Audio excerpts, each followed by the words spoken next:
plus fort que quiconque autour de vous, sans négocier avec l'ennemi. Que Dieu vous bénisse au nom puissant du Seigneur Jésus-Christ. Je m'adresse à vous au sujet de 20 grands tueurs de foi. Vous avez besoin de foi pour pouvoir tenir debout cette année. 20 grands tueurs de foi. La Bible dit dans Hébreux 11, 6, « Sans la foi, il est impossible de plaire à Dieu. » La foi, c'est demeurer fermement ancré dans les promesses divines, même quand les preuves visibles semblent affirmer le contraire. La foi, c'est l'espérance qui a des pieds, l'espérance a des pieds avec lesquels elle marche.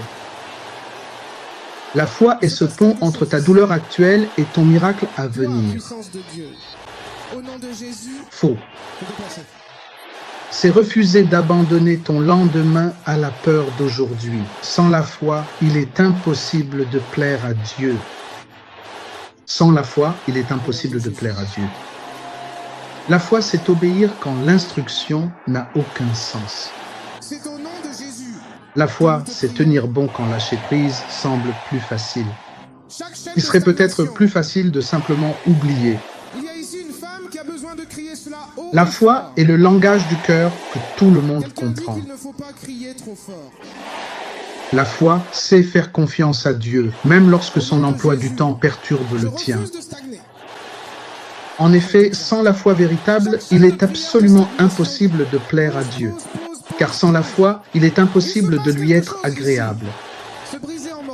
La foi, c'est croire que la tempête ne peut pas couler le bateau dans lequel Jésus se trouve.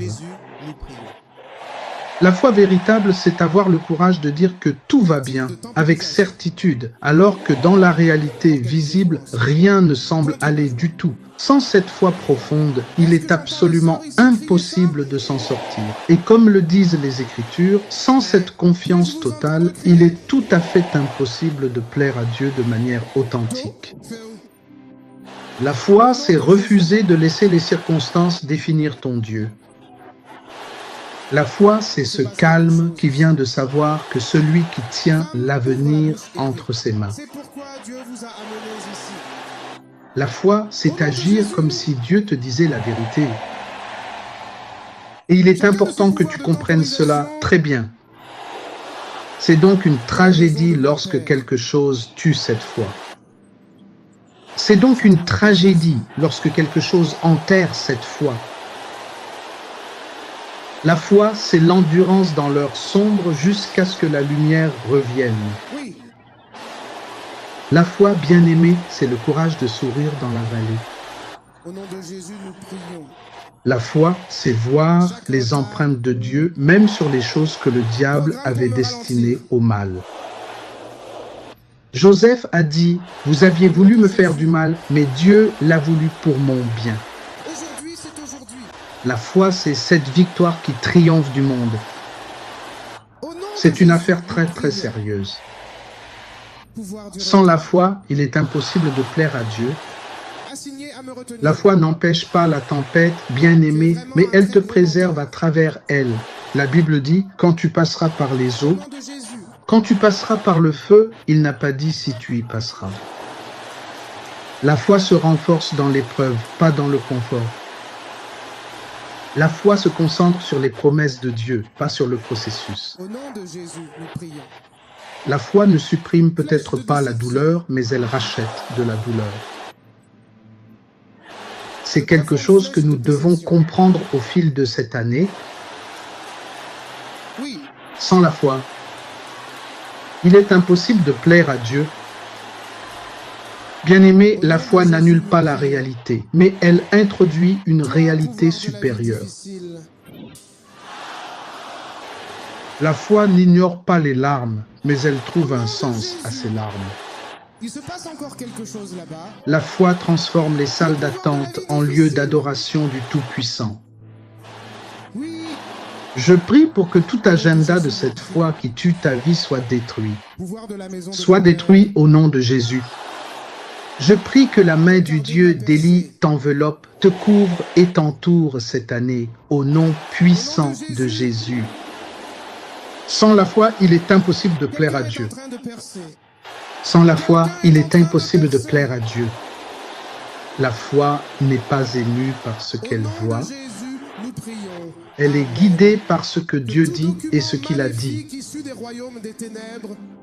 C'est une situation qui pousse beaucoup de gens à la foi. La foi peut trembler, mais elle ne recule jamais.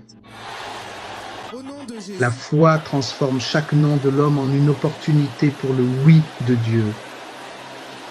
Regardez ces 20 grands tueurs de foi qui ont détruit la foi de tant de personnes. Je vais les prendre un par un. Que Dieu vous bénisse au nom puissant de Jésus. Mais souvenez-vous encore une fois, sans la foi, il est impossible de plaire à Dieu. Tueur de foi numéro 1, entretenir des pensées d'échec. Numéro 2, méditer sur l'ampleur du problème.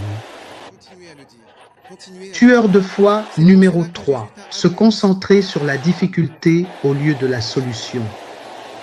Tueur de foi numéro 4, céder au découragement. Numéro 5, oublier les bienfaits de Dieu. Numéro 6, écouter les symptômes du problème. Numéro 7, essayer de voir avant de croire. Le Dieu d'Élie. Numéro 8, essayer d'autres solutions après la prière. Transforme mon retard en vitesse. Numéro 9, se référer à des échecs passés. Entendre crier cela à nouveau. Numéro 10, se référer à l'échec des autres. La voix n'est pas Numéro assez forte. 11, écouter la sirène du problème tout en abandonnant ce que Dieu vous a demandé La de voix n'est faire. toujours pas assez forte. Numéro 12, abandonner. Nous prions au Numéro nom de 13, Jésus. avoir des pensées suicidaires. 14, céder à l'inquiétude. 15, c'est écouter une conversation d'incrédulité. 16, lire de plus en plus sur le problème, étudier le problème au lieu d'étudier la solution. 17 est une confession négative. Là où tu es, 18 se la déplace à vue. puissance de Dieu circule de personne en 19, personne. c'est vivre dans un péché connu. Et 20 ans, c'est céder à la peur. Que le Seigneur détruise ceux qui sèment la discorde dans nos vies au nom de Jésus. Merci. Amen cette fois. Merci Jésus. Merci Jésus. Amen. Qu'il en soit ainsi.